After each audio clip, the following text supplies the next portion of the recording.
Hoje a gente está aqui, né, em mais um encontro para começar uma nova rodada, um novo ciclo de conteúdos bem interessantes. A gente vai falar hoje sobre ciclos biogeoquímicos.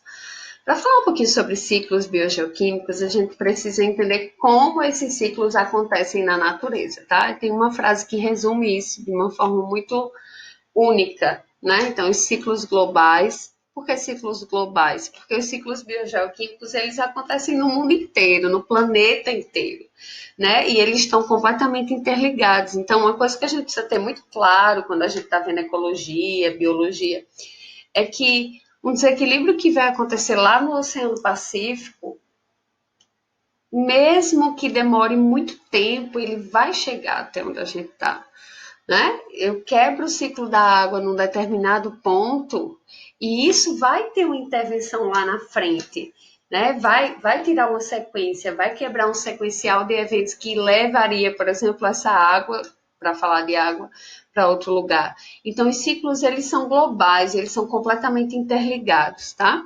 Ciclos globais reciclam os nutrientes por meio do ar, da terra, da água, dos organismos vivos, e durante esse processo interligam formas de vida do passado, do presente e do futuro. Gente do céu, que coisa linda, né? É fantástico e é real. Né? Então, a gente tem ciclos bioquímicos que vão ligar e que vão acontecer e se renovar na água, como o próprio ciclo da água, ciclos gasosos, como o ciclo do oxigênio, ciclo do carbono. A gente vai ter aí processos que vão passar pelos organismos vivos, né, como a água que sai do ambiente natural, entra no organismo, nos organismos vivos, depois evapora, sai, volta para o ambiente natural. Então, esses ciclos eles vão movimentar vários tipos de seres vivos e vários ambientes para que eles possam acontecer, tá? E aqui a gente volta a outro conceito que a gente já tinha falado lá no início, quando a gente começou a discutir ecologia, que é na natureza, nada se cria, nada se perde, tudo se transforma, tá? Para falar de ciclos biogeoquímicos, a gente vai ter que ter isso muito claro na nossa cabecinha, né? Que nada vai se perder, não existe fora, não existe eu vou jogar fora, porque tá tudo aqui dentro e tudo está interligado, de uma forma ou de outra. Quanto antes a gente abrir o nosso entendimento para compreender que tudo que eu faço eu recebo de volta, né? Então, a minha intervenção humana na natureza, ela vai chegar de volta para mim. Mais fácil vai ser da gente lidar, principalmente daqui para frente, né? Com o meio ambiente e aprender que a gente pode sim viver muito bem de uma forma sustentável. Tá? Então, sempre que a gente for falar nos ciclos, aqui a gente vai bater muito nessa tecla, na tecla de sustentabilidade, de mudança de atitude, de conseguir realmente ter uma vida plena, satisfatória, mas uma vida que não interfira na vida das outras gerações que estão por vir. Eu não posso usar toda a água de buqueirão por mais que eu queira, tá calor pra caramba aqui dentro de casa, né? Quarentena, banho, banho, banho. Mas eu não posso. Precisa partir de mim, é uma coisa que precisa partir de mim. O meu entendimento de que eu não posso usar tudo porque eu vivo no coletivo. Então, quando a gente fala em ecologia, em ambiente, né, em ciclos biogeoquímicos, a gente está falando de processos imensos, que a gente é pequeno talvez até demais para comensurar a grandiosidade desses processos, e a gente está falando de processos que envolvem uma dinâmica planetária, né, de vários outros seres vivos. Então, aqui em ecologia, a gente também vai quebrar um pouco dessa visão de que o ser humano está no centro de tudo, né? A obra máxima da criação. Isso não pode mais fazer parte, né, do nosso ideário, assim, da nossa percepção sobre nós mesmos, enquanto mais uma espécie que usufrui desse planeta, né? Nós somos apenas mais uma. Então, várias outras espécies também vão depender desse ciclo, e aí a gente vai ver como a gente vai interferir de forma positiva ou negativa para fazer com que esses ciclos se sustentem, tá? Por que é biogeoquímico? Ciclos biogeoquímicos. Então, Bio, porque a gente está falando aqui de ciclos que envolvem organismos vivos, né? Organismos vivos que interagem nesse processo, na síntese orgânica, na decomposição, na transformação da energia luminosa em energia química para jogar no ambiente, né? E aí, como a gente já estudou, autótrofos que vão produzir a biomassa, que vão produzir a energia principal, tá? Então, bio por isso. Gel, porque o meio terrestre é a fonte desses elementos, né? Então, são elementos que estão aqui no nosso planeta, elementos que compõem a nossa atmosfera, elementos que compõem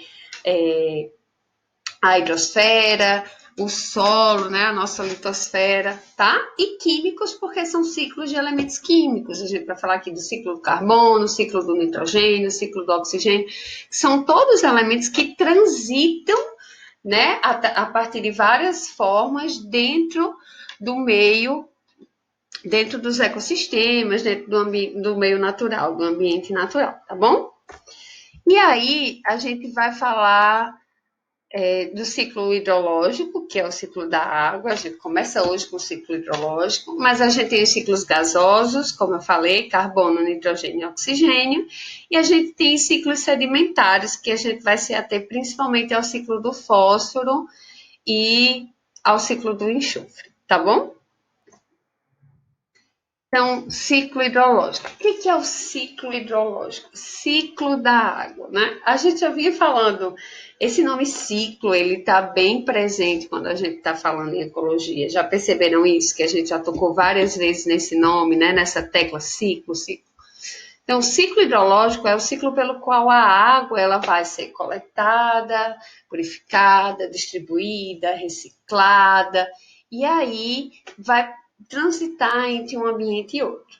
Gente, para começar, né, o primeiro ponto sobre o ciclo da água seria o seguinte: toda a água que existe aqui no planeta existe aqui desde sempre, né? A gente não teve a transposição do São Francisco de Marte aqui para a Terra lá há 5.000 anos atrás, trouxe um pouquinho mais de água. Não existe isso. A água que está aqui, ela está aqui desde que, né? Desde que King Kong era saguinho, desde sempre. Então, aquilo, né? Não se criou, né? Não apareceu do nada. Assim, chove, não, não se faz água lá em cima. Não existe aquela fabriquinha lá em cima de água que chove e injeta água aqui. Toda essa água que existe sempre existiu, e essa água ela transita entre, né, a hidrosfera, a atmosfera, aqui entre os seres vivos, mas ela é a mesma água, tá? É um estoque fixo. Então, ó, recicla o suprimento fixo de água da terra, a água que nós sempre tivemos, tá? Essa questão, lá na frente, a gente vai pegar esse fio da meada, eu quero que vocês anotem, se vocês estiverem fazendo anotações sobre isso. Se eu não coloco mais água, né? Se não há entrada de água, o que acontece se a população humana tem crescido, assim, vertiginosamente nas últimas décadas, por exemplo? Como eu posso fazer essa relação entre o estoque fixo de água e o aumento da população humana? Que tipo de desequilíbrios isso vai causar? Vão pensando nisso aí, tá? Depois a gente vai desamarrar esse não. Então, também falamos de ciclo hidrológico, vamos falar da evaporação e precipitação, que vão atuar como um processo natural de destilação da água. Como assim? Então, através do processo de evaporação, a água ela vai ser purificada, né? Porque ao evaporar, a gente evapora só a água, H2O, vai subir. E aí, quando chega lá na atmosfera, que esse vapor de água, né, que subiu através da evaporação, vamos falar aqui de evaporação, porque a gente tem aquela noção que só evapora aquilo que está no fogo, né? No fogo alto. Não é bem assim. Nos ambientes naturais, a energia, principalmente a energia luminosa do sol, por exemplo, quando a gente está falando em plantas, nos oceanos, né, nos reservatórios de água, essa energia ela vai fazer com que a camada superficial comece a evaporar, tá? Você deixar lá, deixar um balde com água no sol durante uma semana, você vai ver que o nível dele vai descendo. É claro que não é tão rápido quanto se você botar uma água para fazer um café, porque sua mãe pediu e se entreter no WhatsApp com as suas amigas e te esqueceu só se deu conta quando já estava o cheiro de ferro queimando dentro de casa. Foi lá e desligou. Ah, mas foi muito rápido, foi 15 minutos. Claro que sim, né? Porque uma fonte de calor muito maior. Mas isso não quer dizer que no ambiente natural, com o sol normal, para a gente, né? No que a gente sente em temperatura, essa água não vai evaporar, tá? E a água ela não evapora só de rios, lagos, mares, oceanos, aquela coisa toda bonita, um montão de água, ela vai evaporar. Essa água ela vai evaporar de várias fontes. Fontes pequenas, inclusive, como, por exemplo, digamos, pequenas piscinas, poças de água que se formam pelo meio da rua, urina, que pode evaporar também, a evapotranspiração das plantas, porque as plantas vão evaporar também a água, né? Vão liberar vapor de água também no processo de fotossíntese, e toda essa massa de água vai se juntando aí para formar, né? Para subir lá em cima e formar uma grande camada de água que fica na atmosfera. E quando esse vapor de água chega na atmosfera, a atmosfera, a temperatura não é mais amena, essa temperatura vai caindo, essa água passa por um processo de mudança de estado físico, né? E aí ela vai precipitar. Deixa de ser vapor de água, perde energia, volta para o estado líquido, né? Condensação. Lembra lá das mudanças de estado físico da água. E aí ela vai precipitar, cair na forma de chuva e aí vai voltar, né? Vai voltar para os reservatórios, vai voltar para o solo, para que as plantas consigam pegar de novo. E aí a gente tem um pequeno ciclo da água entre esse processo de evaporação e precipitação. Evaporação e precipitação, a gente tem uma parte pequena desse ciclo da água, tá? E o ciclo hidrológico é um ciclo de renovação natural da qualidade da água. Então, qualidade da água do nosso planeta ela é constantemente alterada pelo ciclo, de forma positiva, claro, né? Porque ao evaporar, ela vai deixar as impurezas para trás, e aí quando ela precipita de novo, quando vem na forma de chuva, aí essa chuva já vem mais purificada. Com um aspas aqui também, tá, gente? A gente tá falando naturalmente. Existem lugares que, infelizmente, né, por um processo de grande quantidade de poluentes lançados na atmosfera, as chuvas, elas são chuvas que não são adequadas, por exemplo, ao consumo, ou que podem trazer mal, que são aquelas chuvas que a gente classifica como chuvas ácidas, né? As chuvas ácidas, elas, com essa exceção, elas se misturam, a água que está lá em cima se mistura com esse conteúdo, né, esses gases que estão na atmosfera, que são gases poluentes, e aí isso vai fazer com que a água ela fique acidificada. Essa chuva ela pode causar alguns malefícios para a saúde. Mais na frente a gente vai falar um pouquinho sobre as chuvas que são formadas nesse regime, tá? Então, qual a importância dessa água? Por que a água é tão importante para a gente, né? Não sei se vocês já ouviram falar que, por exemplo, caiu um prédio, né? Estamos lá todo mundo soterrado. As pessoas, elas ficam alguns dias sem comer, mas elas não ficam dias sem beber água. Outro dia eu estava vendo a imagem de um resgate no YouTube e o pessoal colocando mangueira, né, jogando água nos escombros para que se as pessoas tivessem sobrevivido, elas pudessem usar essa água para sobreviver. Muito mais que a comida, tá? A água é tão importante, vou falar primeiro quimicamente. Então, quimicamente, qual a característica que esse elemento tem que ele é tão importante? Então, ele tem uma alta capacidade de absorver e reter calor. Então, ela absorve, guarda, né? Vai perdendo aos poucos, não perde calor tão fácil. Isso é fundamental no metabolismo dos seres vivos, porque ela dissolve compostos e compostos chamados hidrossolúveis, aqueles que se dissolvem em água e reagem para formar moléculas mais complexas. Tem uma alta tensão superficial, isso quer dizer que as moléculas que estão na superfície de água, elas se unem de uma forma muito, né, tensa, formando uma película sobre essa quantidade de água. Ao solidificar esse elemento químico, ele vai se expandir. Então, por exemplo, por isso que não é bom você colocar copo de vidro no congelador, porque você vai colocar e quando o gelo expandir, ele pode quebrar esse vidro, tá? Então, caso contrário, o gelo afundaria e congelaria reservatórios de água líquida de baixo para cima. Então, por exemplo, Quando o gelo se expande, ele fica mais leve, né? Sobe para a camada superior. Então, em alguns, né, vocês já devem ter assistido muito isso no Pica-Pau, em lugares onde congela bastante, vocês podem fazer um buraquinho na camada de cima de gelo para pescar lá embaixo. Isso quer dizer o quê? Que apesar da camada de gelo que está em cima, né, expandida, embaixo a água ainda continua líquida. Então, para a vida daquele ambiente isso é muito importante, porque eles precisam, né, sobreviver dessa forma. Apesar deles se adaptarem à temperatura muito baixa, mas obviamente eles não sobreviveriam ao congelamento total desse reservatório, tá? Onde se localiza, qual a quantidade e o tempo de residência dos reservatórios da biosfera? Bem, a biosfera ela é praticamente tomada, né, por água, 70% do nosso planeta, pouco mais vai ser coberto de água. Então a gente vai ter aí, por exemplo,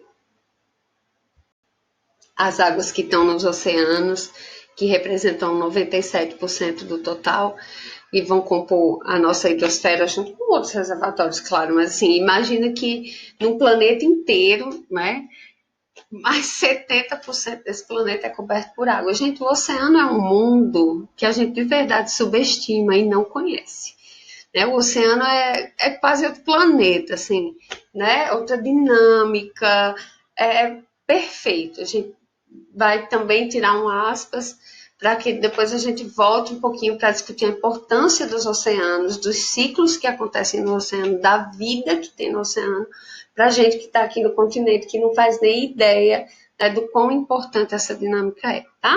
Aí a gente tem 2% lá nas calotas polares, água subterrânea, lagos, tem uma, né, pequena, mas razoável quantidade de água na atmosfera, que vai variar também de local para local. Por exemplo, se eu estou num ambiente de Mata Atlântica, é claro que aquele lugar vai ter um pouco mais de umidade do que num ambiente mais seco, como o Cerrado, mas a água está presente na atmosfera, tá certo? Nos rios e nos cursos d'água. Então, vejam que grande parte, 97% da água que existe no nosso planeta é salgada.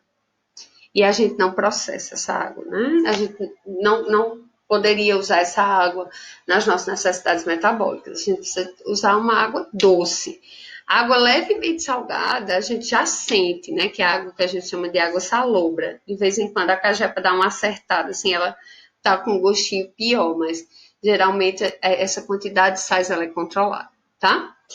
E tempo de residência média estimado. Lá nos oceanos, a água está há milhares de anos. Desde a formação dos oceanos, que ela vai se acumulando, não sai de lá exatamente, né? Só se expande, a área dos oceanos se expandiu bastante, ocupa grande parte do nosso planeta, e aí, obviamente que esses oceanos foram formados um dia, né, por esse processo de ciclagem da água que caía, evaporava, ia para a atmosfera, voltava na forma de chuva, e aí depois essa quantidade de água ela foi se expandindo até tomar a forma que a gente mais ou menos conhece hoje, né? E aqui, nos lagos elas podem ficar dezenas de anos, na atmosfera ela fica em torno de 9 dias, é o tempo que ela vai levar para ciclar, nos rios e cursos d'água 2 semanas, porque são águas que se movimentam muito, tá? Vamos lá. Então, esse é um gráfico que resume um pouco sobre os principais fatores que estão associados ao ciclo da água. Vou falar de uma forma bem clara aqui para a gente terminar esse nosso primeiro contato, tá? Então, primeiramente, vamos falar da água que está lá na atmosfera. Está aqui na atmosfera, então essa água evaporou, ela subiu, se purificou, a atmosfera começa a temperatura a cair, essa água vai precipitar e vai voltar na forma de chuva. Quando ela cai na forma de chuva, a primeira parte importante é o escoamento, que quando ela vai escorrer aqui pelo solo, né, vai infiltrar e vai abastecer uma parte muito importante, que é essa parte aqui de baixo, que a gente chama de lençóis freáticos, que é a água subterrânea, a água que fica armazenada. Não é? Isso ocorre no processo de infiltração. Então, a água cai pela chuva, vai infiltrar no solo, vai infiltrar em algumas regiões e vai reabastecer aqui os lençóis freáticos. Lá nos lençóis freáticos, essa água vai começar a ficar disponível para a vida vegetal. Então, vejam que aqui, ó, as plantinhas estão absorvendo água. Essa água passa a fazer constituição dessas plantas, depois ela vai evaporar. Então, a evaporação, tanto aqui, ó, dos lagos, dos oceanos, a evaporação dos seres vivos, né, a evapotranspiração das plantas, a transpiração mesmo dos animais, vai fazer com que todo esse vapor de água volte para a atmosfera, para que as nuvens sejam formadas novamente, se carreguem de vapor de água, esse vapor de água resfrie, e aí ela vai descer novamente